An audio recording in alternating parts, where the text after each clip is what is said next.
Welcome to the Eating at a Meeting podcast. I'm your host, Tracy Stuckrath, dietary needs expert, certified meetings manager, certified food protection manager. I have searched the globe to find people and businesses who are creating safe, sustainable, and inclusive food and beverage experiences for their employees, guests, and communities. In each episode, you will find authentic conversations about how food and beverage impacts inclusion, sustainability, culture, community, health, and wellness. I know that sounds like a lot, but we're going to cover it all. Are you ready to feed engagement, nourish inclusion, and bolster your bottom line? If so, let's go. Hey everyone, welcome to the Eating at a Meeting podcast. I'm your host, Tracy Stuckrath, founder of Thrive Meetings and Events and this podcast, Eating at a Meeting. And on this show, I talk to experts in all facets of food and beverage to understand how we can create safe, inclusive, and sustainable food and beverage experiences for people around the world and with every different dietary need, and incorporating some fun, intriguing food and beverage experiences.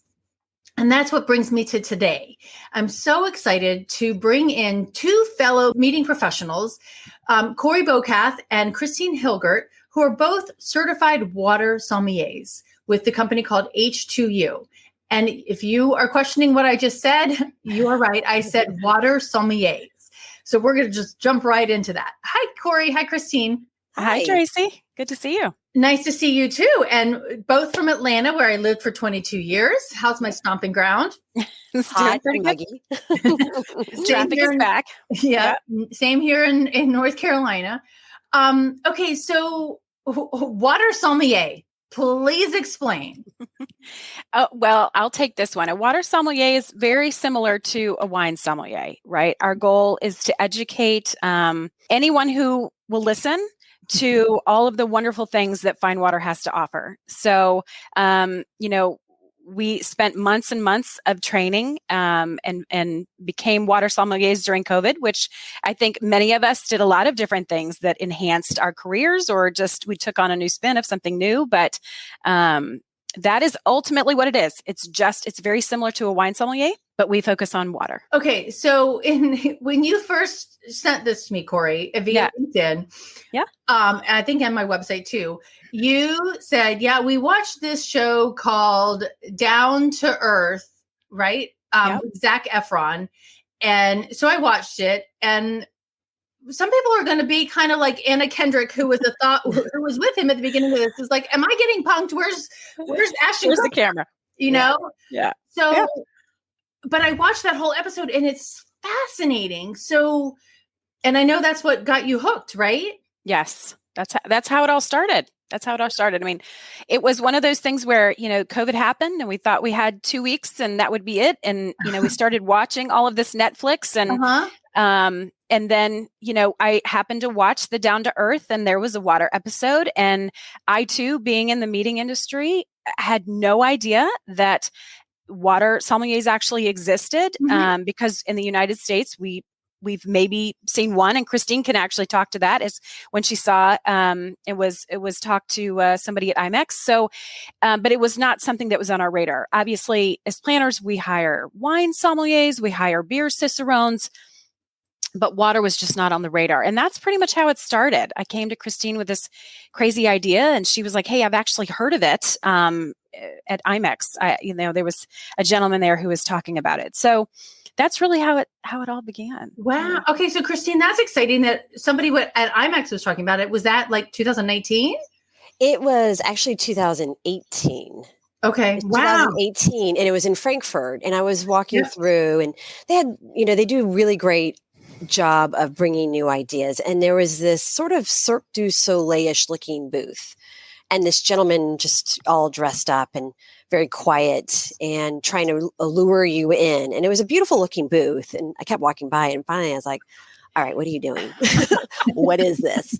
And his setup was very, very different. And it was just a bunch of these unique, beautiful bottles, antique glass, all filled with different waters. And he sat me down and just talked about different waters that he had brought in.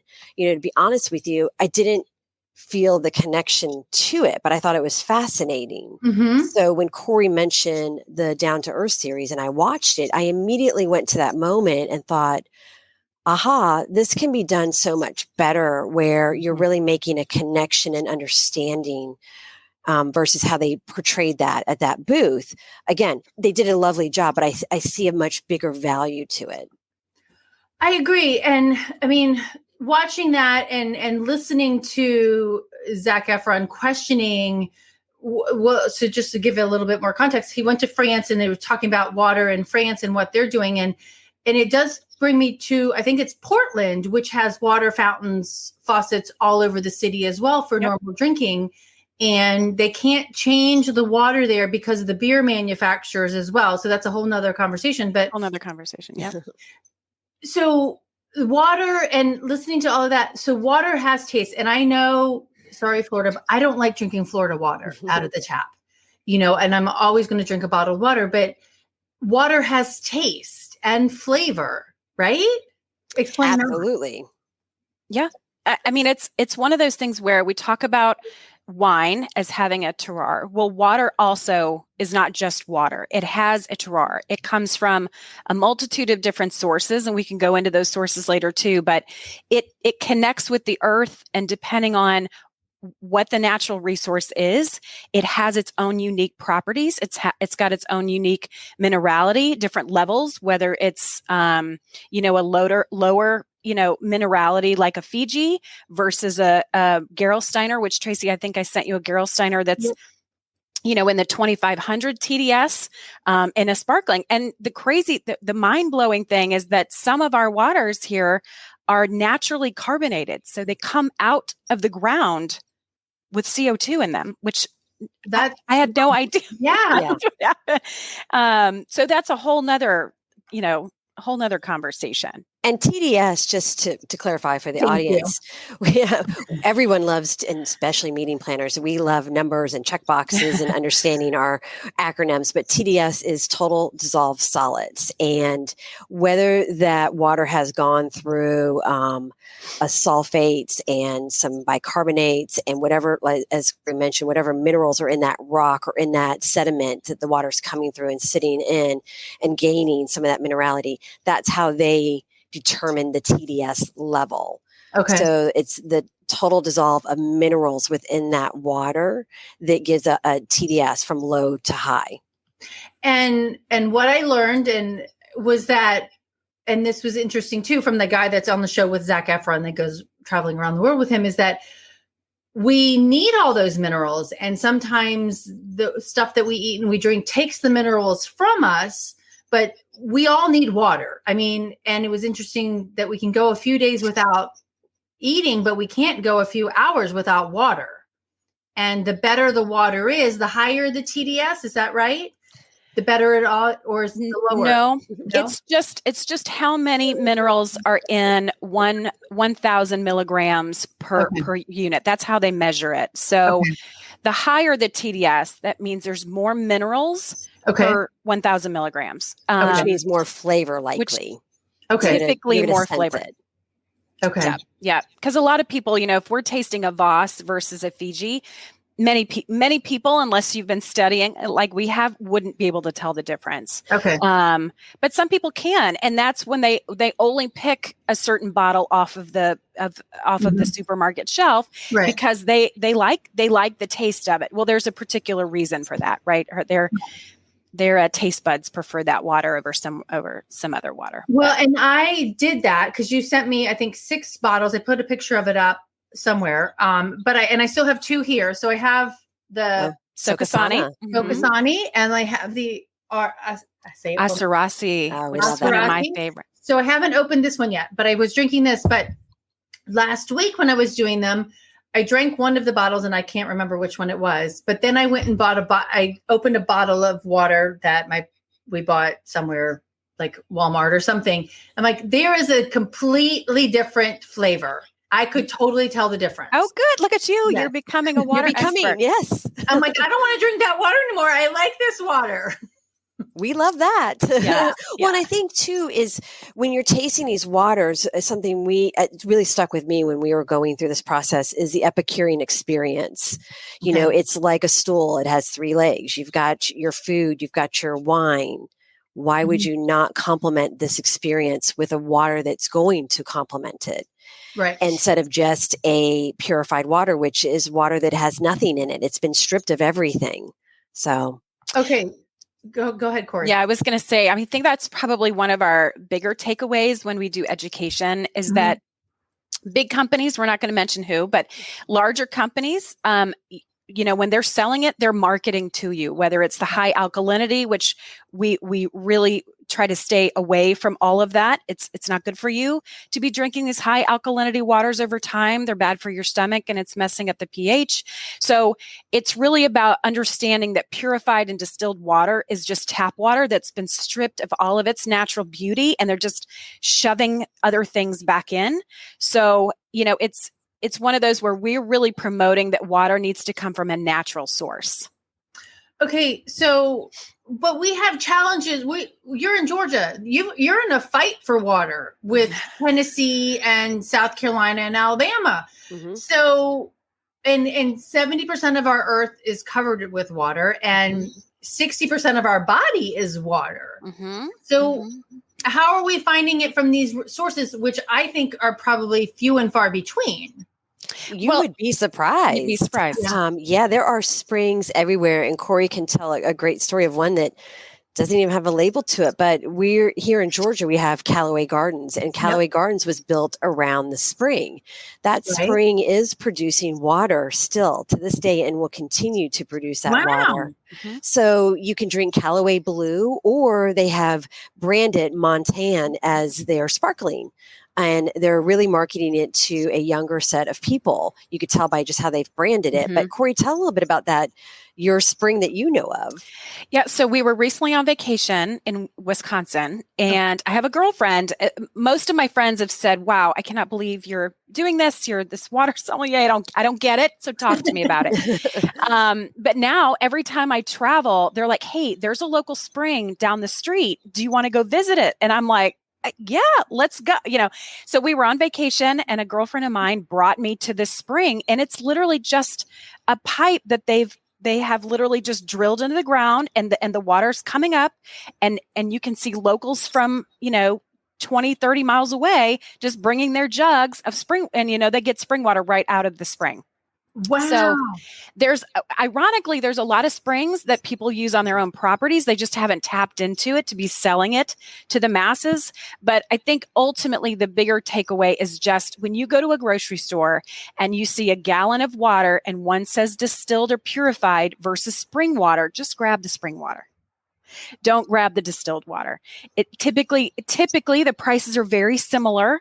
It's just that spring water is naturally coming out of a spring, and then the distilled has untouched. Thank you. And then the distilled and purified is just, it's being manufactured in a way. Okay. So Diane has a question. She's always loved New York water. And hi Diane, but what about Lake Michigan?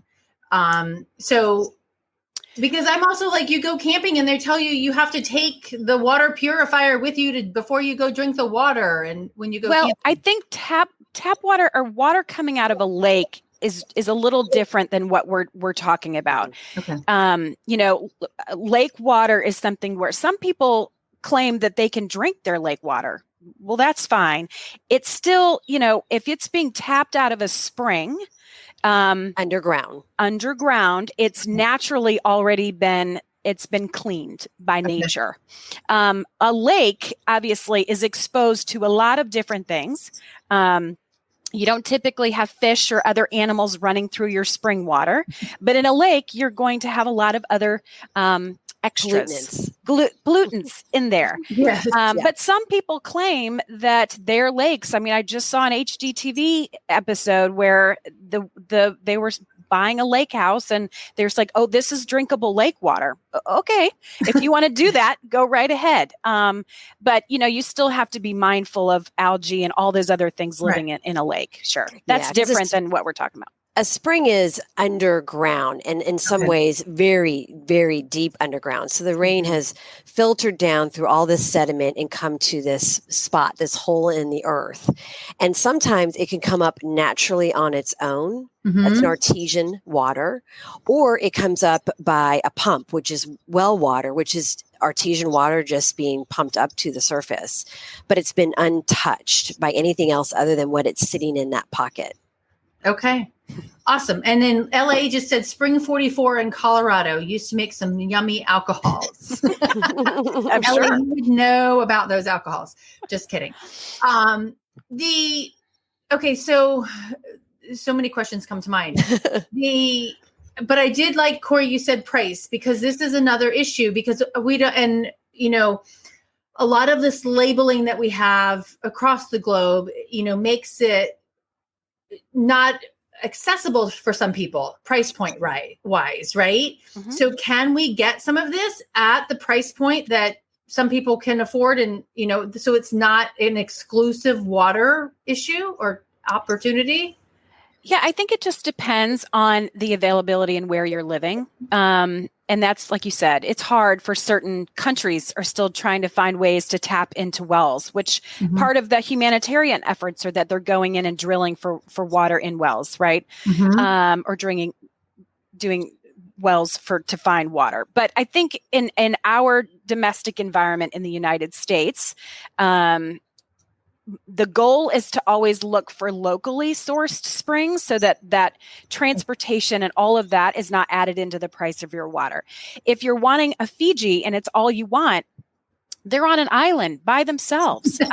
They have to ship in the plastic bottles because the island is not big enough for them to have a manufacturing facility to make glass or plastic on the island. So all of that has to be shipped into Fiji and then shipped back out. So that's why the price of your water bottle for Fiji is more expensive, right? I think part of our education, and I know that Christine, that's part of the fun of what we enjoy, is educating even some of our local hoteliers, or even, United States, anybody who will listen, that if they source water, just like they source some of their meats and cheeses and eggs and have their gorgeous gardens up on top of rooftops, if they're sourcing that water locally, one, it's just a fresher product because you're not having to ship it, across country. And two, it's supporting the local environment as well. And those waters are typically less expensive if you're buying within your state or your region. Okay, so there's two other questions from LinkedIn. One, Danielle, love this. Distilled water works for your iron or steamer, definitely not a tasty treat. Right, Danielle, I'm probably right there with you. Danielle's nailed it. Yep. Yes. Okay, so now Carolina says this. Yes, water tasting. My question is, when doing events all over the country or international, how do we know what would be better water to have at our events for our attendance? Is there a website where you can go and research this for local brands? There are different places. Yeah, there's places to look. The hard part is Cori and I have had to really learn, and you don't know a lot of these brands. Right. So when we were going through our training, obviously we were being exposed to a lot of that information and doing a lot of deep dive research. But you can search on Google for anything, but you can search for spring water near you or brand waters near you and whatnot from that aspect. But two, you can also look on what is your objective? Just like any meeting event, from content delivery to networking and your food, you want to have that objective set forth first. If you are looking to put in that water experience, is really looking at and working with possibly your chef in your hotel, what waters can they get access to? Maybe see if there's a way that you can work one in that's unusual, like that Asarasi is very unusual. We found that at Fresh Market, that you can get on their website, so there's various ways. If anyone ever has a question, they can certainly reach out to Cori and I. We're happy to help, give them some direction or some ideas. But, I think there's some really great, unique ways I just want to incorporate. This is from trees. Trees. And that one's got a beautiful story.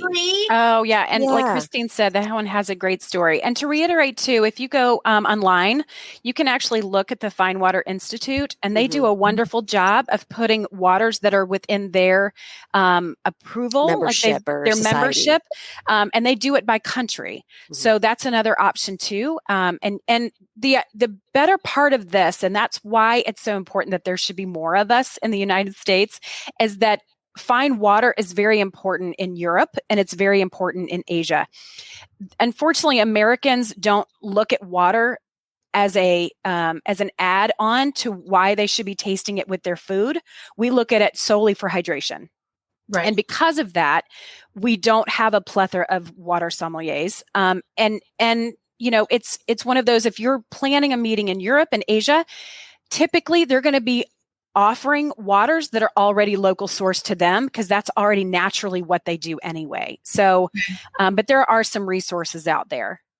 Now, is that, and I'm going to put the code up here. I'm looking over here. So it's the Fine Water Academy or the water, because there's the Water Institute.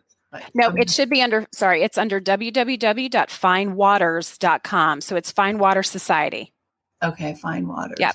Yeah. It's a great resource. And we encourage people to look at that because the fun thing is, just like a wine, there's some really beautiful, unique, interesting stories behind each of these springs, behind each of these artesian, glacier, iceberg, rain, tree waters. I mean, there's some beautiful stories of where they came from and their history. You could be drinking technically a vintage water that came out of an iceberg a gazillion years ago. Cori and I had one and our daughters laughed at us. It was a very expensive water because they are pulling the icebergs out. It's actually helping the environment. And then they go through a process to bottle it. That water is never been touched by anything other than becoming a raindrop that froze millions of years ago. So they're very limited on their quantity. Hence, they charge a higher price. But it was beautiful to taste and understand where that came from and how they got to that point versus Perrier's got a very fun story and Asarasi's got a beautiful story. They all have great stories and unique pieces. And if you think about the history way back, there was the cart, the medicine man came through the town and had all these jugs. Well, they were from spas, which were springs. And that's what people thought, oh my goodness, I was told if I drink this water, I will be healthier or my skin will be better or, and these different, and there's some truth to that because of that minerality that your body needed and still does need. So it really is fascinating when you really dig into this. Well, and that it brings me to the episode with on water is that was that in France as well, that he went to, and he was talking to the priest and they have to prove, like whatever that spring is that actually cured people. But there's only been like 70 of them that have been proven to do that with no explanation. Which is so amazing. Fascinating. Yeah, I know. Fascinating. Yeah. The, okay. So now I want to talk about this. So this is from a tree. I like this. I like sparkly water. My mother does not. She's like, when we go to Scotland, is there going to be that non-sparkling water? I'm like, you mean flat, Mom? Right. Like, Mom. Yeah. So I like this. And I like the fact that it's a glass bottle, but not everybody recycles glass bottles anymore here in the States, which is unfortunate. But so tell me about did you already tell me about the tree? No, that's right. So it is a really adorable story. Asarasi came and was started a few years back from a gentleman who took his daughter to Vermont to watch how they tap trees for maple syrup. Right. And he noticed then when they were doing it during the demonstration that 90% of what comes out when they tap it is water. And they were just throwing it away. And he asked the folks, have you tasted it? And they said, no, why would we taste it? We only want the syrup. Well, come to find out that he said it has a gorgeous taste to it. And he does add the CO2 in afterwards. So it does come out as a flat. It does not come out of the tree sparkling. Okay. But And some of them, obviously, he puts in some of his other waters. He's got other flavors that he's added in, but the natural one that I sent you is literally straight out of a tree. It's one of my favorites because it tastes like gin without the alcohol in it. It's got kind of an evergreen sort of hint to it. And it's super fun and obviously super fun to talk about too. But that's how it started. I mean, they were throwing 90% of the water that was coming out of the tree. And so he's collecting it and bottling it. Okay. This is totally cheesy, but there's a whole Hallmark movie about, tapping a tree for the syrup. And I'm like, they don't talk about the water in that. They don't talk about it. They don't talk and about that one pairs so nicely.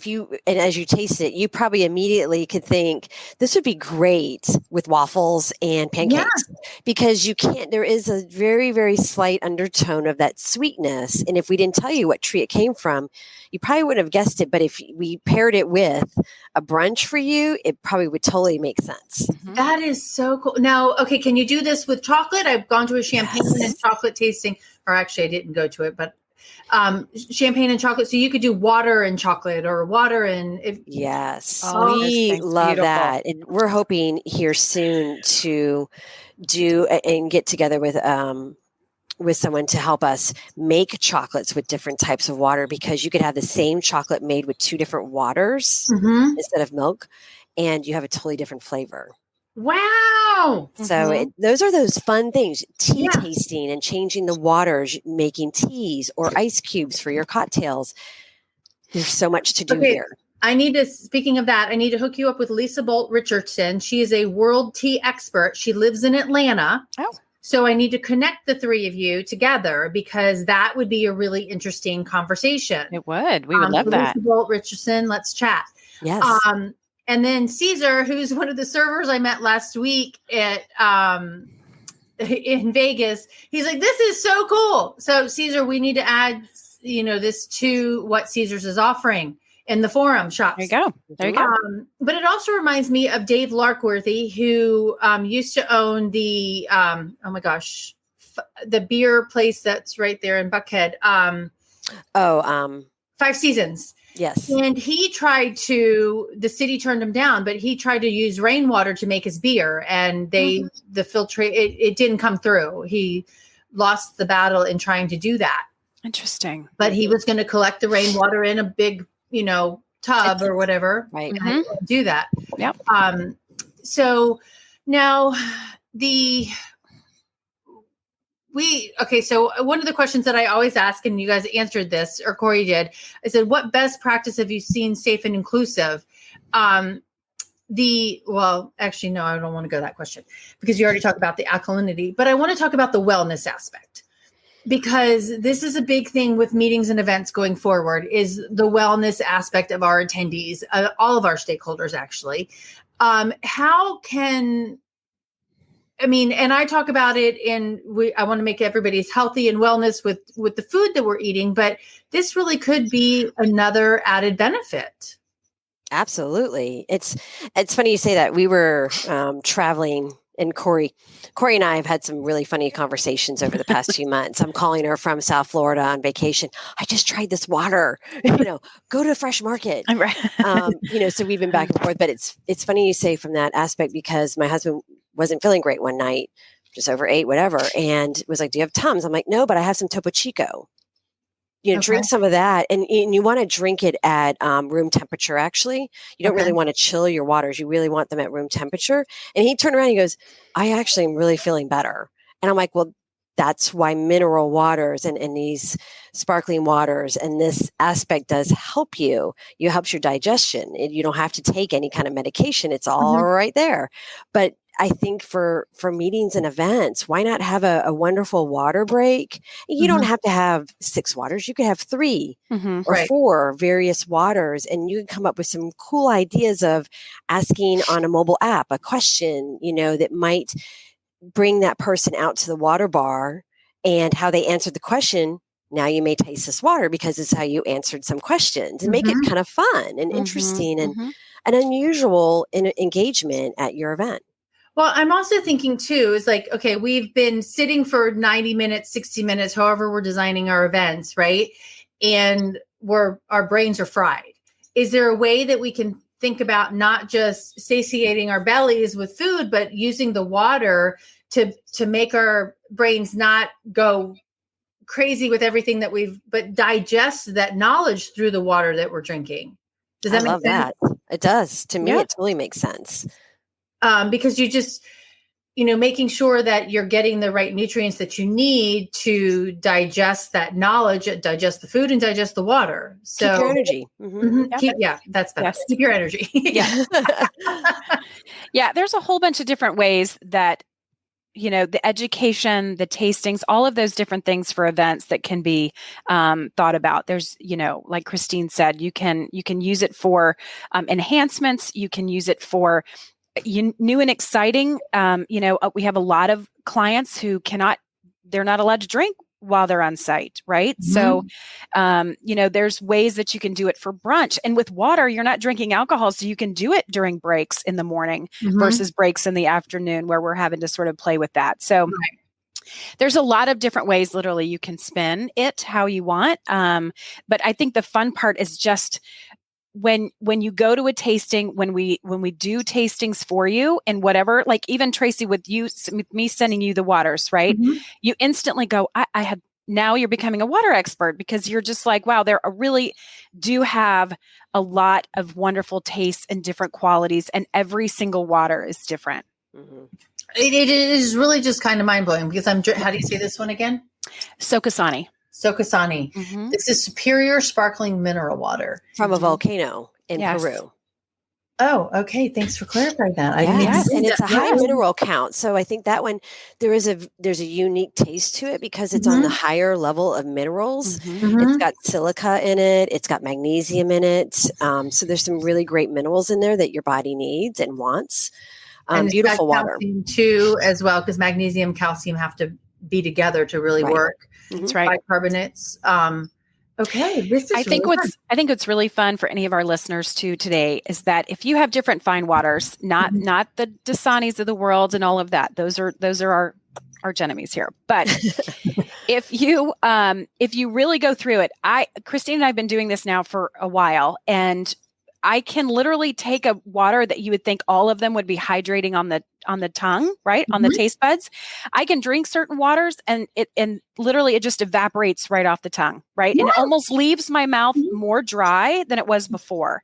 And obviously that has to do with the mineral content as well. So I think many times for waters that come out of like high volcanic areas with an extended amount of silica, that's where you feel like it's more lush, more silky, more sweet.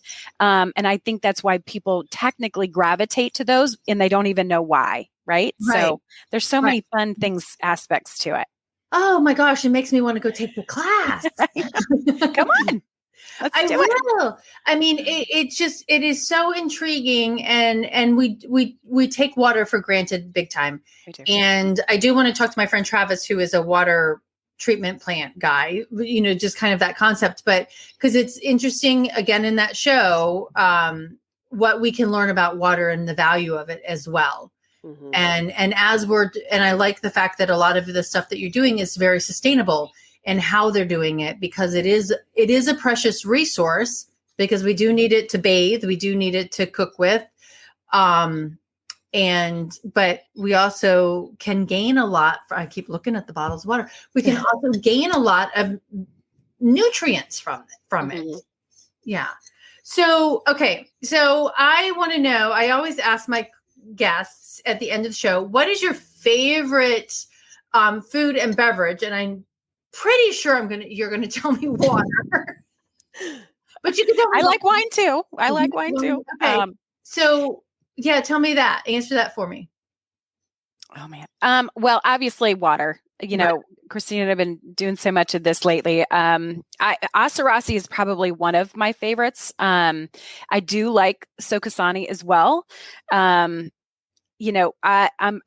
really grown into Topo Chico. And now it's owned by Coca-Cola. So I keep watching that to make sure that they don't market too far from their glorious days. I mean, this water's been around for, I think, Christina, 150 years, 200 more longer than that. It goes back to like the Aztecs, right? So I think that's the story about the Story on Aztec that one. princess. Mhm. Yeah. So, I'm watching that one a little bit, but I do love how Topo Chico is a very easy to drink sparkling. Okay. And you can find it in a lot of different places, but I like the ones with a unique story. But I like Callaway Blue. Callaway Blue is a local one that I had a neighbor turn me on to, and Christine and I are hoping to get in to see that spring very soon. So that would be it. And Asian food, any kind of Asian food for me. It's all about it. I'm trying to pair my sparklings with my spicy food right now. So. Okay. Oh, that's interesting. Mhm. And I do want to tell people that both of and Ellie, I'm going to get to your question in a second. Both of these are sparkling waters. Mhm. This one is much, and I don't know if it's because I've had it open a little bit longer. This one is definitely more bubbly to the taste than this one is. This is much more faint in the bubbliness. Mhm. Yeah, It. a lot of the carbonated waters, bubble size is a whole series we had to go through and learn the Oh, bubble wow. size from effervescence to large bubbles. Thinking Wow. of a Perrier being large bubble. And one of my favorites, and I was like your mom, I was not a sparkling water fan, but I love Hilden water. It's from England. The Queen drinks it. It's not because she drinks it that I like it, but it is such a light effervescence that it's, to me, just that beautiful step into a sparkling water. And I've learned to really now, like Topo Chico, I really have a true appreciation and enjoy a sparkling water now. Well, that's good. I'm not sure my mother will ever go for it, but we'll try. Okay. So what about your favorite food and beverage? Oh, favorite food and beverage. I'm an easy breezy kind of girl. It just depends on which way the wind is blowing that day, from Mexican to Italian to sushi, even from my beer, cocktails, and wine and waters. It's just kind of what I'm eating that day when I'm having. But I think my go-to water is Hilden. Or Sokasana. I've got a lot of that. It's a nice water. My go-to cocktail is anything with bourbon in it. Okay. Though summertime, I had to go with the lighter versions of that. And for food, I think because it's summer, I'm gravitating more towards that Mexican easy food. Totally. Yeah. So I think that's part of it. Okay. So bourbon, yesterday I interviewed chef Cynthia Graubert, and she's going to be on the show. Actually, I think it dropped next week. But she has a recipe in her blueberry love book that there's pairing blueberries with bourbon. And I'm like all over. I love blueberries. I don't drink liquor anymore, but I'm like, I'm all good about the blueberries. Yeah. But LA just had a question, and I think we touched about this briefly, is that temperature that you drink water at. And you both said room temperature across the board? Across the board. Okay. And and that's really just ice, like without ice as well? Without ice. Well, definitely without ice, and don't add the lemon or the lime. Really? Yep. And I know it's hard for a lot of people, right? Because especially in America, that's what we do. We add ice and we add lemon and limes to our water. But your ice is just purified water coming out of the tap into your beautiful water you just purchased. So yeah, unless you're doing a really fancy craft ice, which we can do that too as well. But you don't think about it, right? So you're putting the stuff that your tap water, your frozen tap water, into your really good water. It's not going to work out. But we do recommend across the board sparklings and stills to go at room temperature, at a tepid level. And that's really just like a good beer. Like, you don't go to Germany and they don't serve you their beers cold. It's usually at room temperature if they're really good. Yeah. And that's the same with water. You're not going to be able to taste all those beautiful nuances if you're drinking it cold, because it's just numbing the taste buds. Interesting. Wow. Okay. And then I was going to say, where can they find you? But I just tagged everybody. You can please say it, but I tagged your Instagram and your Facebook and your website pages. But where can everybody find more out from you they can hire you? Or whatever. Yes. Which would be great. You can find us at www.h2ufinewater.com. Okay, fantastic. And is there anything else that you want to let people know about and everybody recap? Cori and Christine are water sommeliers. Yes, I said that, water sommeliers. And there's a variety of different waters out there that you can drink and taste. But anything else you both want to let the audience know? Water is just not water. That's mine. I think there's just a lot of really fun things that you can do with clients and hotels, and it's just educating and having fun with it. And yes, Danielle, room temperature is also better for digestion. So it is a part of that whole process. We really can add the fun. We can add the education, and it's really just making more waters in the United States more accessible. So Christine and I work really hard with some of our local distributors to try and get more options to us, because ironically, even though we're in the best country in the world, we're a little limited unless we're doing local springs with getting some of these amazing European and Asian waters into our distribution channels here. It's harder. And for some of them, just like wine, if they're not, if they have a small batch or small vineyard, they're not able to just send it all out there. If they have a slow moving spring and it's very unique, or a glacier that doesn't melt very often, well, they're not going to be able to send you, thousands of batches of whatever the water is. So but the goal is for us to just educate and help meeting planners and hotels and all of that to do some fun things. Well, and there was that one that was on the show. He goes, no one else in the world right now is drinking this water. It was like from Slovenia, I think. We've got it. It just came to the U.S. The distributor actually is here in Atlanta. Oh, wow. And so both Cori and I have had the experience of tasting that water and using it for some water tasting experiences that we've hosted. And what was the brand again? It's called Roy, ROI. Okay. The champagne of waters. Oh, wow. Okay. Well, fantastic. Now, and Danielle, I'm going to be in DC Friday through the 5th. So we need to do our own water tasting together while we're there. There you go. So Cori and Christine, thank you so much. This is so interesting. And I think such a great thing to add on to incentive trips, just general meetings as well. Yes. VIP Absolutely. Experiences for sure. Thank you. Yeah. You're welcome. It was great. Thank you. Thanks. And thanks everybody for tuning in, whether you're on Facebook or on LinkedIn. I appreciate you being here. This is the Eating at a Meeting podcast, and we had Cori Bokath and Christine Hilgert, who are water sommeliers with H2U. And you can listen to the podcast every week on all podcast platforms. And we also have a Facebook group called Eating at a Meeting. So hope to see you there. Thanks, everyone. Stay safe and eat well. And drink well, I should say. Thanks for listening to the Eating at a Meeting podcast, where every meal matters. I'm Tracy Stuckrath, your food and beverage inclusion expert. Call me and let's get started right now on creating safe and inclusive food and beverage experiences for your customers, your employees, and your communities. Share the podcast with your friends and colleagues at our Eating at a Meeting Facebook page and on all podcast platforms. To learn more about me and receive valuable information, go to tracystuckrath.com. And if you'd like more information on how to feed engagement, nourish inclusion, and bolster your bottom line, then visit eatingatameeting.com.